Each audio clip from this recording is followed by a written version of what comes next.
જૂનાગઢના માણાવદરમાં આખલા યુદ્ધ જોવા મળ્યું। શાક માર્કેટ પાસે આખલાઓએ મચાવી છે ધમાલ। શાકભાજીની દુકાનમાં આખલાઓ ઘૂસ્યા અને આખલા યુદ્ધથી લોકોમાં નાસભાગ મચી જવા પામી છે। શાકભાજીની દુકાનમાં નુકસાન પહોંચ્યું છે તો આખલા યુદ્ધના કારણે લોકો હેરાન પરેશાન થયા છે।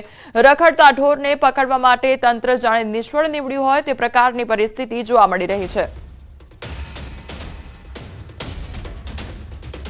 તો ઢોરોનો ત્રાસ જોવા મળી રહ્યો છે અને આ સાથે જે વેપારીઓની દુકાનો ત્યાં આગળ આવેલી છે તેને પણ મોટા પાયે નુકસાન વેઠવાનો વારો આવ્યો છે। તો આખલા યુદ્ધને કારણે જે આસપાસના લોકો છે તેમનામાં ડરનો માહોલ સર્જાયો છે। તો રખડતા ઢોરોનો ત્રાસ કેટલાય વખતથી જોવા મળી રહ્યો છે, તેમ છતાં પણ તંત્ર દ્વારા કોઈ કામગીરી ન કરવામાં આવી રહી હોય તે પ્રકારની પરિસ્થિતિ અહીંયા જોવા મળી રહી છે। તો શાક માર્કેટના આ દ્રશ્યો છે કે જ્યાં આગળ આખલા યુદ્ધ સર્જાયું અને ઢોરોનો આતંક જોવા મળી રહ્યો છે। બીજી તરફ જે વેપારીઓ દ્વારા ત્યાં શાક માર્કેટમાં શાક વેચવામાં આવતું હોય છે તેમને પણ ભારે નુકસાન વેઠવાનો વારો આવ્યો છે। આ સીધા જે જૂનાગઢ શાક માર્કેટના દ્રશ્યો છે કે જ્યાં આખલા યુદ્ધ સર્જાય છે અને બે આખલાઓ બાખડતા જે શાકભાજીની લારીઓ લઈને ત્યાં આગળ જે શાકભાજી વિક્રેતાઓ ઊભા હતા તેમને પણ મોટું નુકસાન વેઠવાનો વારો આવે છે, કારણ કે તહેસ નહેસ આ શાકભાજીની લારીઓને આખલાઓ દ્વારા કરી દેવામાં આવે છે। અને બીજી તરફ અહીંયા કામગીરી ઉપર પણ અનેક સવાલ થઈ રહ્યા છે, કારણ કે અવારનવાર આ પ્રકારના દ્રશ્યો સર્જાતા હોય છે। ઢોરોના આતંકના કારણે લોકોએ ડરમાં જીવવું પડતું હોય છે, લોકોએ નુકસાન વેઠવાનો વારો આવતો હોય છે, ત્યારે કોઈ પણ પ્રકારની કામગીરી ન કરવામાં આવતી હોય, ઢોરોને ડબ્બામાં પૂરવામાં ન આવતા હોય તે પ્રકારની પરિસ્થિતિનું નિર્માણ અહીંયા થયું છે। અને અવારનવાર આ પ્રકારના દ્રશ્યો સર્જાતા હોય છે કે જ્યાં લોકોને આ ડરનો સામનો કરવો પડતો હોય છે। બીજી તરફ આ નુકસાનીના દ્રશ્યો કે જ્યાં શાક માર્કેટમાં જે શાક વેચવા માટે લોકો ઊભા હોય છે, પોતાની લારીઓ લગાડતા હોય છે, તેમની લારીઓ અત્યારે તૂટી ગઈ છે, કારણ કે આખલા યુદ્ધના કારણે તેમને નુકસાન વેઠવાનો વારો આવ્યો છે। વડોદરામાં ભાજપ યુવા મોરચાના પ્રમુખ પાર્થ પુરોહિત સાથે ટપલી દાવ અને નેશનલ હેરાલ્ડ મુદ્દે વડોદરા શહેર ભાજપના વિરોધ પ્રદર્શન દરમિયાન આ ઘટના બની। ખુદ ભાજપ કાર્યકરોએ ઉત્સાહમાં આવી પ્રમુખ પર ટપલી દાવ કર્યો તો રાહુલ ગાંધીના પુતળાને મારવા સાથે યુવા મોરચાના પ્રમુખને પણ ટપલીઓ મારવામાં આવી હતી। માર ખાતા યુવા મોરચાના પ્રમુખ પાર્થ પુરોહિતના વિડીયો વાયરલ થયા છે। તો ખુદ યુવા મોરચાના જ કાર્યકરોની પ્રમુખ પર ટપલી દાવ કરી દેતા આશ્ચર્ય સર્જાયું અને ગઈકાલે સાંજે અકોટા દાંડિયા બજાર 4 રસ્તા પર આ કાર્યક્રમ યોજાયો હતો અને ત્યારબાદ આ ટપલી દાવ કરવામાં આવ્યો તે અંગેનો વિડીયો પણ વાયરલ થઈ રહ્યો છે। સંવાદદાતા હાર્દિક અમારી સાથે જોડાઈ ગયા છે। હાર્દિક, એક તરફ નેશનલ હેરાલ્ડને લઈને જે વિરોધ કરવામાં આવી રહ્યો છે, બીજી તરફ આ ટપલી દાવનો વિડીયો સામે આવ્યો છે, શું અપડેટ તેને લઈને?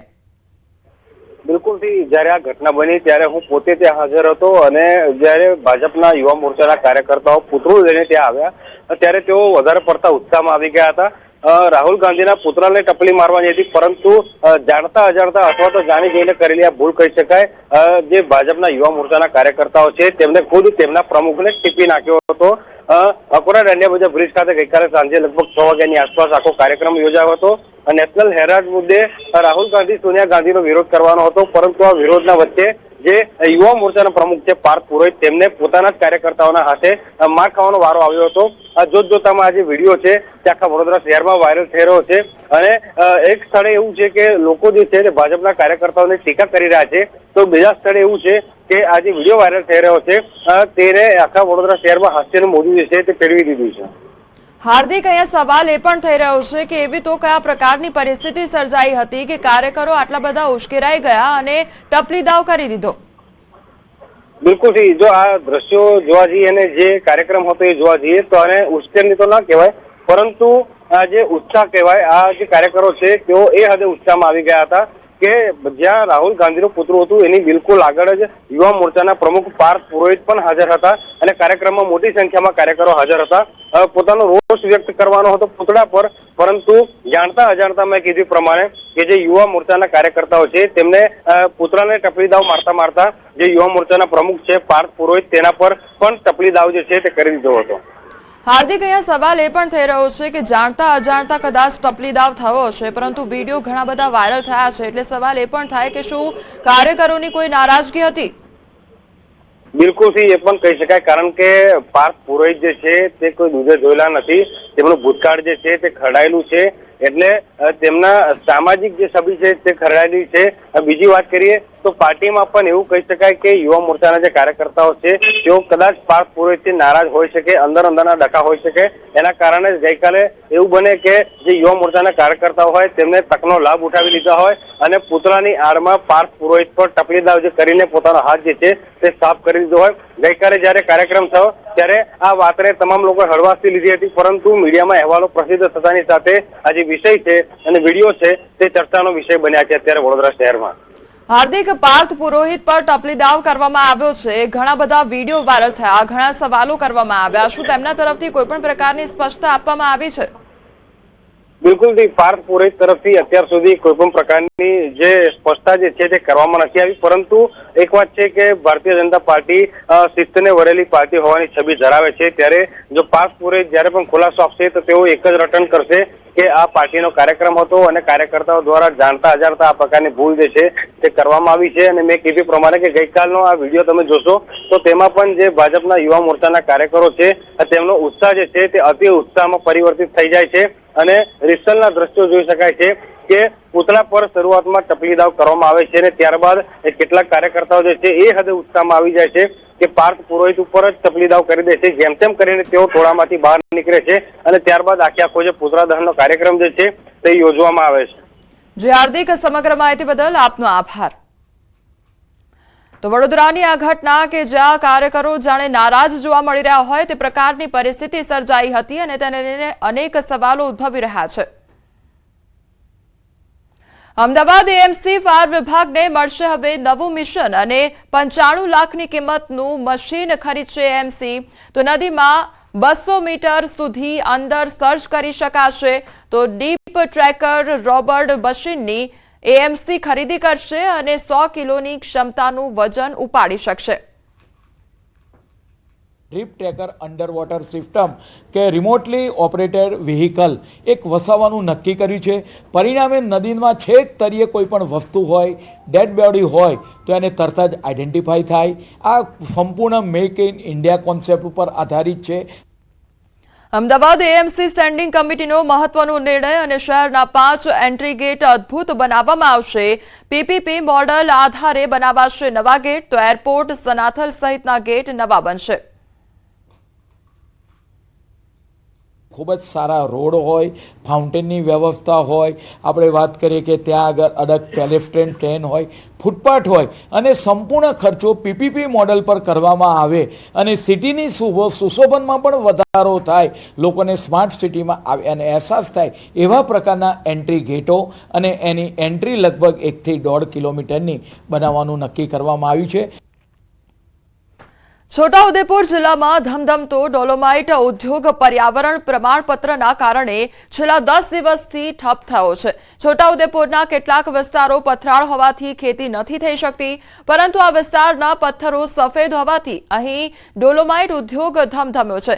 પરંતુ પર્યાવરણ પ્રમાણપત્રને લઈને ઉદ્યોગ ઠપ થતા 25,000 કામદારો બેકાર બન્યા છે. સ્થાનિક ટ્રાન્સપોર્ટ ઉદ્યોગ ઠપ થઈ ગયો છે, જેને લઈને છોટાઉદેપુર જિલ્લા પ્રભારી મંત્રી ભીખુસિંહને પણ રજૂઆત કરવામાં આવી છે. તેમણે આ ઉદ્યોગને લઈને સરકારમાં રજૂઆત કરવાની ખાતરી આપી છે.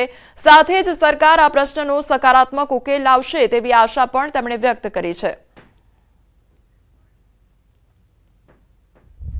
આદિવાસી વિસ્તારમાં બધી માણસો આવેલી છે, બંધ થઈ ગયેલી છે. એને કંઈ બધા અમારા આદિવાસી લોકો એના પર જ જીવે છે મજૂરી કરીને. ને બીજું કંઈક છોરા ભણાવવા હોય, કંઈક ફી ભરવાની હોય, એ બધું અમને બહુ તકલીફ પડવા લાગી છે. હવે અમારા વિસ્તારમાં ડોલોમાઇટ પથ્થરની ખાણો આવેલી છે. કેટલાક સમયથી ઇસીના કારણે બંધ થયેલ છે. એના કારણે જે અમે રોજગાર મેળવતા હોઈએ છીએ અમારા વિસ્તારમાં તમામ આદિવાસી લોકો છે, તો બેરોજગાર થઈ શકે એવી સ્થિતિ આવેલી છે. છોટાઉદેપુરની ખાણો બંધ થવાથી છોટાઉદેપુર નગરની લગભગ 110 ફેક્ટરીઓ બંધ થવાના આરે છે. તેના કારણે છોટાઉદેપુર ટ્રાન્સપોર્ટ ઉદ્યોગ બહુ મરણ પથારીએ પહોંચેલો છે.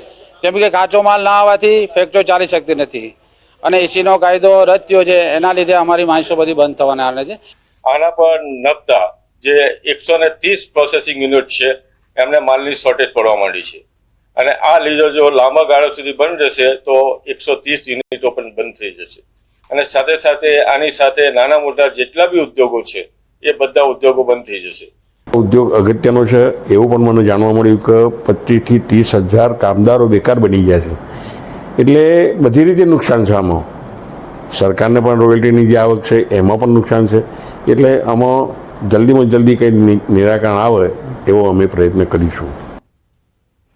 રાજકોટ અમદાવાદ હાઈવે ઉપર જાહેરમાં મારામારી કરવામાં આવી છે અને 5 થી 6 હથિયારધારી શખ્સો દ્વારા હુમલો કરવામાં આવ્યો છે. કિશન દુધરેજિયા સહિતના વ્યક્તિઓ પર હુમલો કરવામાં આવ્યો. 4-વ્હીલર કારમાં પણ કરવામાં આવી છે તોડફોડ. સમગ્ર ઘટના સીસીટીવીમાં કેદ થઈ છે. મયુર બોસરિયા અને તેના પિતા રેવા બોસરિયા સહિતના વ્યક્તિઓએ અગાઉ થયેલ ઝઘડાનો ખાર રાખી હુમલો કર્યો છે. એરપોર્ટ પોલીસ સ્ટેશન ખાતે મારામારી કરવામાં આવી.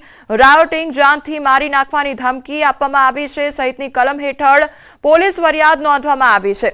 તો જૂના ઝઘડાની અદાવતમાં હુમલો કરવામાં આવ્યો છે અને મારામારી કરવામાં આવી છે. તો આખી ઘટના સીસીટીવી કેમેરામાં કેદ થઈ છે. લાકડીઓ વડે જે ઈસમો હતા તે પહોંચી આવ્યા હતા અને લાકડી વડે હુમલો કરવામાં આવ્યો હતો. ઢોર માર મારવામાં આવ્યો હતો. સંવાદદાતા અંકિત અમારી સાથે જોડાઈ ગયા છે. અંકિત, જાહેરમાં રોડમાં મારામારી કરવામાં આવી, હુમલો કરવામાં આવે છે, શું અપડેટ આખી ઘટનામાં? ચોક્કસ, ખાસ કરીને જે બનાવ બન્યો છે તે રાજકોટ અમદાવાદ હાઈવે ઉપર જે જલારામ હોટેલ આવેલી છે ત્યાં આ બનાવ છે તે 16 તારીખના રોજ સાંજના 4 વાગ્યાના અરસામાં બન્યો હોવાનું છે તે સામે આવ્યું છે. ને 25 વર્ષીય કિશન દુધરેજા નામના વ્યક્તિ દ્વારા મયુર બોસરિયા અને તેના પિતા રેવા બોસરિયા સહિતના 5 થી 6 વ્યક્તિઓ વિરુદ્ધ એરપોર્ટ પોલીસ સ્ટેશન ખાતે મારામારી, રાયોટિંગ તેમજ જાનથી મારી નાખવાની ધમકી સહિતની કલમ હેઠળ ગુનો નોંધાવવામાં આવ્યો છે. સમગ્ર મામલે જો વાત કરવામાં આવે તો કિશન દુધરેજિયાને ફ્રેક્ચર જેવી ઈજા પહોંચી છે, જ્યારે કે તેની સાથે કારમાં રહેલ તેનો મિત્ર છે જયેશ પલાણી, તેને પણ મૂંઢ ઈજા પહોંચી હોવાનું છે તે સામે આવ્યું છે. સમગ્ર મામલે પોલીસને આપેલી ફરિયાદમાં જે કિશન દુધરેજિયા છે તેને જણાવ્યું હતું કે 5 દિવસ પૂર્વે પોતે સીએનજી પંપ ખાતે ગેસ પુરાવા ગયો હતો ને ત્યારે કાર આડી રાખવા જેવી બાબતે બોલાચાલી મયુર બોસરિયા સાથે થઈ હતી અને જે બાબતનો મંદુક રાખીને મયુર બોસરિયા તેમજ તેના પિતા રેવા બોસરિયા સહિતના વ્યક્તિઓ દ્વારા તેની સાથે ઝઘડો કરવામાં આવ્યો હતો ને સાથોસાથ સીસીટીવીની અંદર પણ સમગ્ર ઘટના સ્પષ્ટપણે જોઈ શકાય છે કે કઈ રીતે હથિયારધારી શખ્સો દ્વારા 2 4-વ્હીલર ગાડીની અંદર આવે છે ને ત્યારબાદ એક સંપ કરીને જે કિશન દુધરેજિયા તેમજ તેનો મિત્ર જયેશ પલાણી છે તેમને માર મારવામાં આવે છે. સાથોસાથ ગાડીના કાચ પણ ફોડવામાં આવે છે, જે ઘટના સીસીટીવી ફૂટેજમાં કેદ થઈ છે. ત્યારે સમગ્ર મામલે એરપોર્ટ પોલીસ દ્વારા જે આરોપીઓ છે તેમની શોધખોળ શરૂ કરવામાં આવી છે. જી અંકિત, આપ જોડાયેલા રહેજો. તો રાજકોટની આ ઘટના કે જ્યાં સીસીટીવી ફૂટેજ સામે આવ્યા છે કે જ્યાં મારામારી કરવામાં આવી છે, જાહેરમાં છૂટા હાથની મારામારી કરવામાં આવી છે. રાજકોટમાં ચાલુ બસમાં દુષ્કર્મની ઘટના સામે આવી છે. રાજકોટની તરુણી પર સ્લીપર કોચમાં દુષ્કર્મની ઘટનાથી ચકચાર મચી જવા પામી છે. સુરતથી રાજકોટ આવી રહેલા તરુણી પર ચાલુ બસમાં દુષ્કર્મની ઘટનાને અંજામ આપવામાં આવ્યો છે. ગીર સોમનાથના વિજય બારડ સામે દુષ્કર્મનો આરોપ લગાવવામાં આવ્યો છે. રાજકોટમાં 0 નંબરથી ફરિયાદ નોંધી ફરિયાદ સુરત મોકલવામાં આવી અને સુરત મહિદપુરા પોલીસ મથક ફરિયાદ મોકલવામાં આવી છે. તો રાજકોટ હોસ્ટેલમાં રહેતી હતી સગીરા. આરોપી પણ રાજકોટની હોસ્ટેલમાં કામ કરતો હતો. તરુણી કોઈ કામથી સુરત ગઈ હતી અને વિજય પણ તેની પાછળ ગયો હતો. તો સુરતથી રાજકોટ આવતા દરમિયાન ઘટના બની. તરુણી બ્લેકમેલ કરી ચાલુ બસમાં દુષ્કર્મ આચર્યું હતું. તરુણીનું જે બ્લેકમેલ કરવામાં આવી હતી અને ત્યારબાદ દુષ્કર્મ આચરવામાં આવ્યું હતું. સંવાદદાતા અંકિત ફરી એકવાર અમારી સાથે જોડાઈ ગયા છે. અંકિત, રાજકોટની આ હચમચાવી દે તેવી ઘટના, ચાલુ બસમાં દુષ્કર્મની ઘટનાને અંજામ આપવામાં આવ્યો છે, શું અપડેટ આખી ઘટનામાં? ચોક્કસ, ખાસ કરીને વાત કરવામાં આવે તો રાજકોટ શહેર પોલીસ દ્વારા 0 નંબરથી એફઆઈઆર છે તે રજીસ્ટર્ડ કરવામાં આવી છે ને આ એફઆઈઆર છે તે સુરતના મહિદપુરા પોલીસ મથક ખાતે મોકલવામાં આવી છે.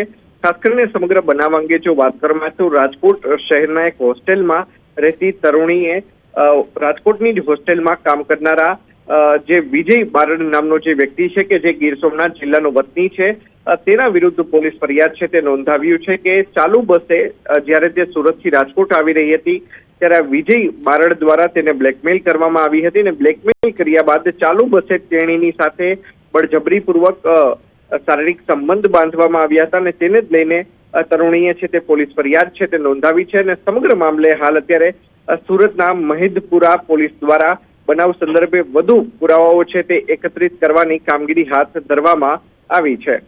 જે અંકિત, સમગ્ર માહિતી બદલ આપનો આભાર.